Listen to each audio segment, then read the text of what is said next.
My parents appeared to be waiting to apologize, since they were standing still. My mother went on, looking down in despair. "Thank you for coming all this way. We heard that you might be able to help our nearly bankrupt factory, and we are deeply grateful for it." And my father went on, avoiding eye contact. Surprisingly, their daughter's factory, which they had left in the frigid highlands, was also their daughter's place of employment. "Now let's get down to business." I asked them to lift their heads. The familiar voice startled both of them as they glanced up. Stella. Their shocked looks were a little funny and made many giggle. "How do I repay the courtesy now?" "Stella Green is how I go by. The only region of the city where I reside that is truly developing is the vicinity around the station. Most of the region where I live is rural, with a few farms thrown in. Before we started manufacturing components for agricultural machinery and took over the business on a large scale during my great-grandfather's time, my family operated a small smithy producing and mending farm implements. We are an established elderly family in our community. At Green Machinery, my mother Greta serves as the executive director, while my father Jan holds the position of president. Elwin, my elder brother, has always been bright and our parents' pride. He was raised with such distinction. Expectations of the eldest son are high in this rural area, and he fulfilled them by attending a prestigious high school. However, I was never given any attention or care, even though my parents showered their oldest son with affection. It's a customary belief in the countryside that women will ultimately move out of the family home. In comparison to my brother, who was slated to inherit the family company, I had very little expectations. A woman is not fit to be the head of the household. That's it after you graduate from high school, my father said icily. At the time, I was a middle school student, and I made the decision to concentrate on my schoolwork after realizing my responsibility. Setting such an objective, though, was challenging for a middle school student. I was forced to proceed, motivated only by this unwavering focus. It was difficult for me to believe my brother and I were siblings since we were so unlike. He was one of the finest at school, navigating like a captain on a big ship.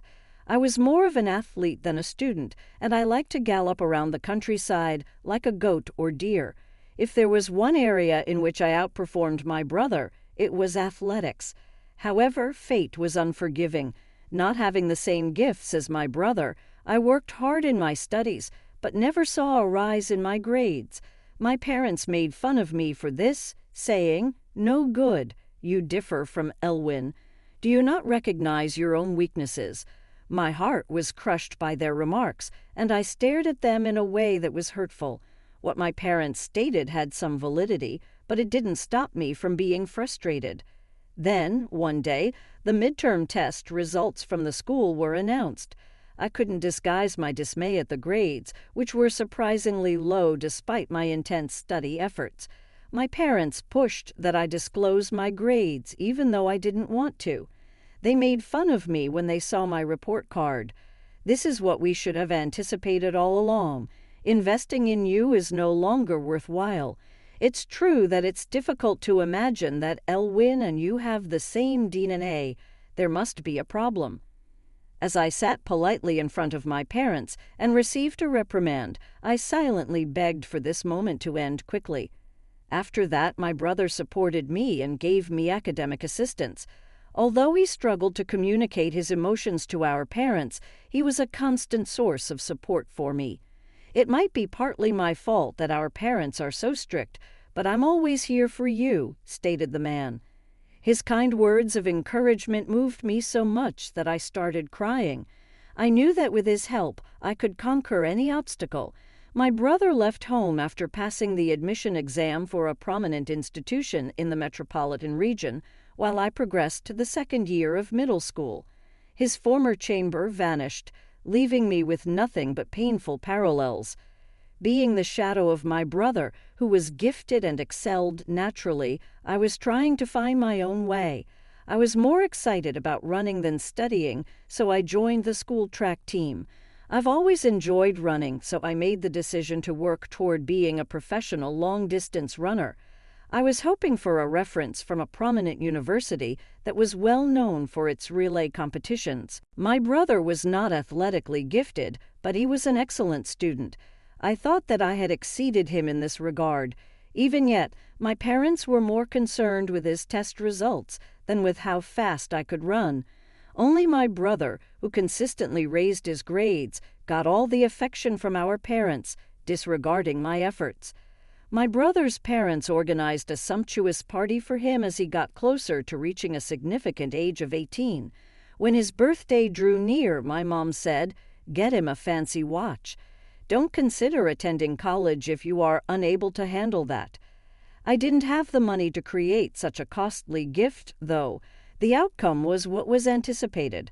Family members convened, and a sumptuous dinner was provided at a reputable local eatery. But I was left alone at home, like though I didn't belong there. "Elwin deserves delicious food because he excels.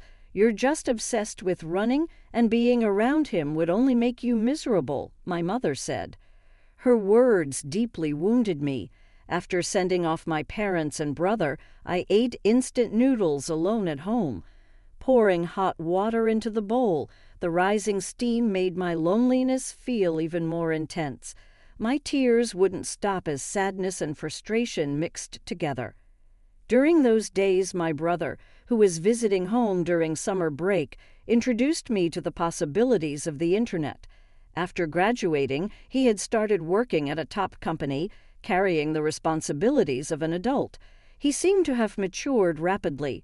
"Here, this is an old model, but it's fast enough for surfing the web. Try using it. It might even help with your studies," he said, smiling, as he handed me the laptop.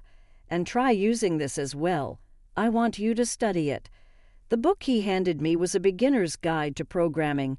This sequence of events marked my first step into the world of it.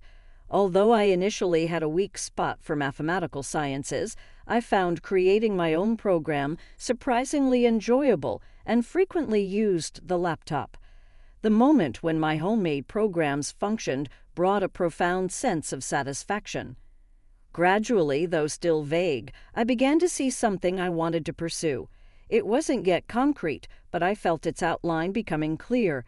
However, one day that dream was abruptly dismissed by my father. "Hey, are you playing on the computer again instead of studying?" "I'm programming. I'm not playing." "Don't lie. You must be gaming on that computer." Angered by his accusation, I retorted somewhat provocatively, "People with old-fashioned thoughts like you wouldn't understand how to utilize computers." That comment only fueled my father's anger more. "What are you talking about? Don't say such things, Stella." Suddenly, he snatched the laptop and threw it out the window. "Why would you do such a thing? You're still in high school and always just playing games. Now that the computer is broken, maybe you'll study seriously." I watched my father's smug laugh as I headed outside toward where the laptop had landed. The computer had smashed against the ground, its screen shattered, and the case cracked. It wouldn't turn on anymore, rendered completely useless.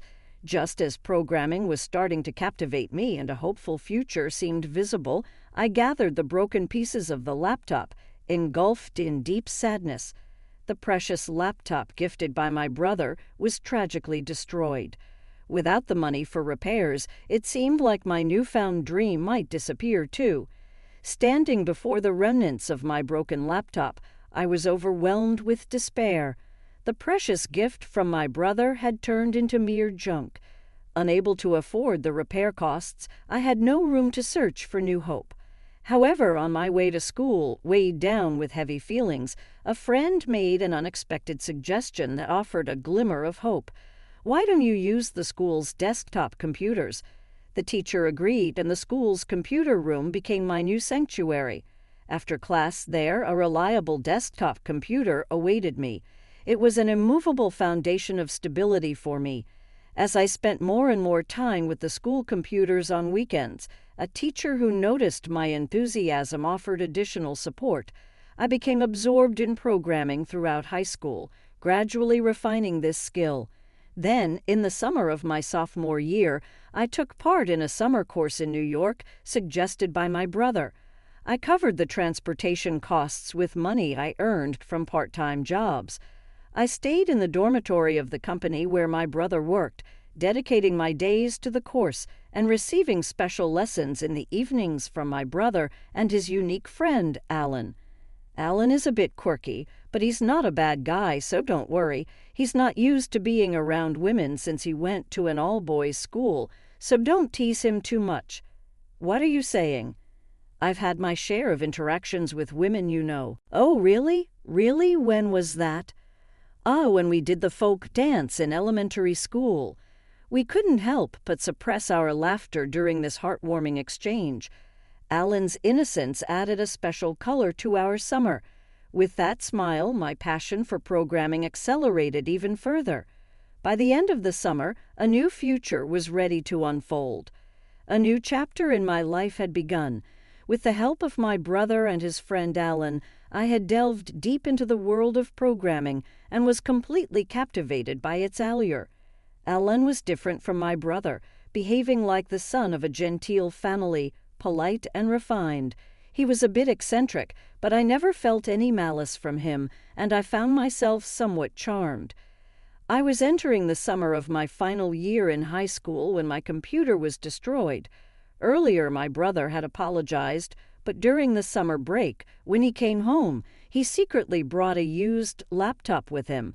It was a gift from Alan. Alan's quite wealthy, you know. When I asked if he had any unused computers, he gave this one, my brother said, chuckling mischievously. He said he wanted to give it to you as a present, so I brought it right over. Seems like he's quite fond of you. What are you talking about? I responded, my face turning red as my brother laughed and playfully tapped my head. After that, I received a lot of advice from my brother, and my programming skills improved significantly. I never thought you would take such an interest in programming, my brother said. Yeah, it's interesting. Sometimes unexpected things happen when there's a mistake in the calculations, but it's really thrilling when you solve it, I replied. But programming was more than just a hobby for me. I was deeply passionate about it, and the joy of seeing my own programs function was indescribably precious. With this passion, I made the decision to leave home. I bid farewell to university life and decided to work for a company in the metropolitan area. I was determined to follow the path I had chosen. With a brand new computer in hand, I continued to move steadily towards the future while enhancing my programming skills. My adventure was still ongoing. One day, while packing for a new life under the cold winter sky, my parents suddenly called me. Normally, I would expect an unpleasant topic, but surprisingly, a different conversation came up. Let's all go on a trip together, my father suggested. Family trips from my childhood felt like distant memories. We decided to use a hotel voucher my uncle had won in a lottery. I was a little excited about the family trip, especially since my brother, who was also coming home, would join. On the day of the trip, we headed for a hotel situated in a heavily snow-covered area with my father driving. Unusually, my parents seemed to be in good spirits, engaging in conversations that mostly revolved around my brother's job and the struggles of my father's factory due to the economic downturn, leaving me out of the discussions. The hotel was unexpectedly luxurious, and we were thoroughly relaxed by the pool and delicious meals. However, the kindness from my parents felt somewhat unnatural. Waking up in the middle of the night to use the bathroom, I overheard whispered voices from my parents' room.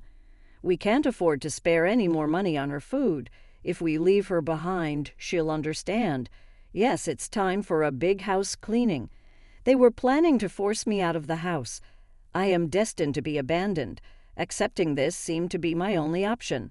With a heavy heart, I left home. The drive back was quiet, possibly due to everyone being tired, with little conversation. I was to be dropped off at the station and then head straight to the dormitory of my new workplace. Suddenly, my father said, "I feel like having a coffee. Is there a vending machine around?" My brother replied, "There's a parking area up ahead. We can buy coffee there." My father smiled happily for some reason. "All right, let's take a break there." Soon we saw a sign for the parking area. "Stella, go buy us some coffee." As expected, I got out of the car and went to the nearby vending machines. I chose hot coffee for my father and brother, tea for my mother, and picked up a milk tea for myself. As I was about to return, I saw my father unloading my suitcase from the back of the car. "Well, this is goodbye. It's too costly in time and fuel to drive you to the station. You really are like a dog, so easily tamed if treated kindly for a bit." "Wait, isn't the station still far from here? Do whatever you want. Run or walk. You were in the track team. You should have the energy." "Are you serious? You have to make it on your own from now on." "All right, cleaning complete. You really were a big piece of trash, getting in the way." My brother said nothing. He just gently placed my coat on the suitcase. Standing in the snowy parking area, I watched the car disappear into the distance, accepting my fate as if it was the only option. Yet, I felt that a new beginning of my life started right there. I was taking the first step of a new chapter in this snow-covered place. 10 years later, the day came when I visited my hometown. I was thriving as a project leader at a new company. That day, there was work to be done at the local factory, prompting my visit. I felt a twinge of excitement mixed with the resurgence of painful memories from the past. Eventually, the familiar factory came into view. "Stella." My heart leaped at that voice. "Brother." My brother, who had stepped out of a car, walked towards me, smiling and waving. "I was worried you might get lost. The scenery has changed quite a bit." "No worries. The GPS guided me well." My brother immediately started talking about work, about this project. "The other party has high expectations, so we need to be prepared." I smiled provocatively. "Well, let's see how long you can keep up that energy." "Don't underestimate me. I've been toughened up by the city." "You've really become strong." My brother was impressed as he said that. "It's all because I've been pushing myself hard. I naturally become stronger." Our reunion was indeed orchestrated by this job. My brother had utilized his experience in a large corporation to launch a startup, applying his expertise in mechanical engineering to develop innovative products. His products were attracting attention in the market as a turning point for a struggling company. Suddenly, our hometown factory faced a financial crisis. That's why my brother reached out to me, proposing a new project. "Let's get going." I gathered my spirits and headed to the factory with my brother, my face prone to smiling. Opening the factory doors, a chill air mixed with memories from the past greeted us. It was like the scent of a distant past silently awakening. Yes, this place was my childhood home. Then, as if the curtain of a play was lifting, a defining moment arrived. In my view were my parents standing still as if waiting to apologize. "Thank you for coming all this way." My mother continued to speak as she looked down in desperation. "We heard that you might be able to help our nearly bankrupt factory, and we are deeply grateful." My father also continued without making eye contact. "Please, you don't have to be so formal." My brother encouraged them gently yet firmly. "No, we must demonstrate our sincerity to you, our precious guests from Allen Industries, who have come all the way from New York."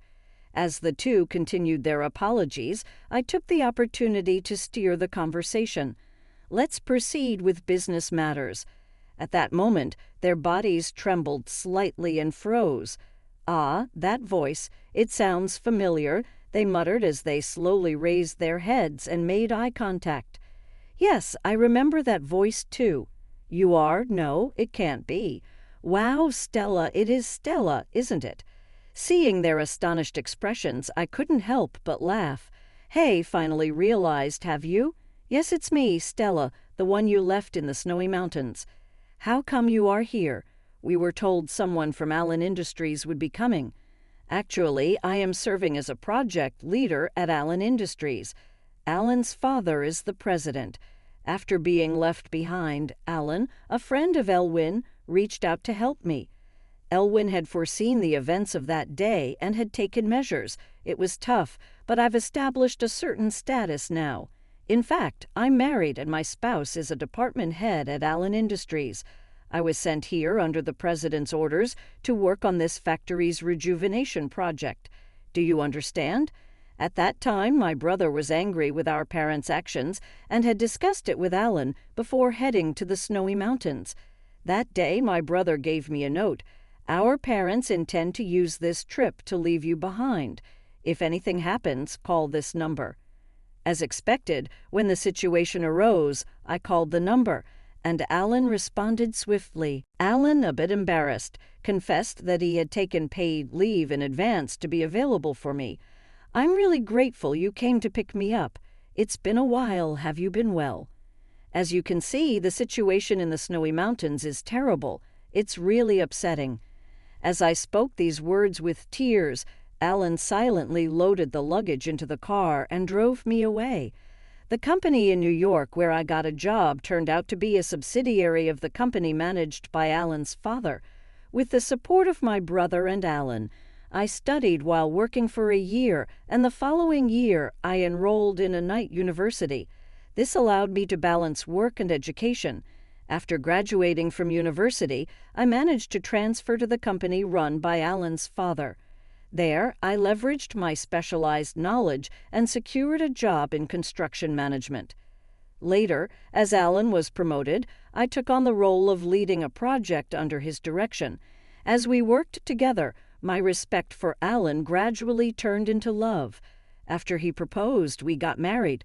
I continued working and got involved in a project that supported the reshoring of production from overseas factories due to the effects of a strong currency and rising labor costs abroad. Manufacturing overseas became less advantageous, and there was a renewed interest in domestic production from the standpoint of cost performance and efficiency. While searching for a new factory location in response to these trends, I received surprising news from my brother.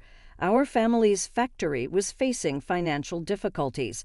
Previously, it supplied machine parts to large corporations, and in an effort not to lose the price competition, it continued lowering prices until it was financially cornered. Taking this situation into account, my brother and I visited our family's factory. Seeing me arriving as a member of Allen Industries, my parents suddenly adopted a confident attitude. Well, now that Stella is here, there's no need for us to hold back. Indeed, it's natural for a daughter to help her family in times of trouble. I calmly met their gaze. Are you perhaps misunderstanding something? I don't regard you as my parents at all. I plan to maintain purely commercial relations. How can you say such a thing? How can you be so heartless? I don't recall raising such a heartless daughter. I am truly sad. Although my parents approached me angrily, I explained the situation calmly. The current state of this factory is due to your unplanned management. Therefore, we will be replacing the entire management team with personnel from the headquarters. In other words, this is the end for you too. My father, his face turning red, protested. The factory will be sold, and we will get the necessary funds. I should be able to continue managing it, shouldn't I?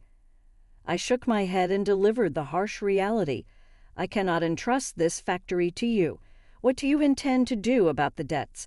This rescue operation is possible thanks to the efforts of Elwyn. What will happen to our lives from now on? That is your life's challenge. Good luck. We'll discuss the details later. As my brother and I walked away, our parents slumped down powerlessly. Well, that finally settles it. It's not really the end, you know.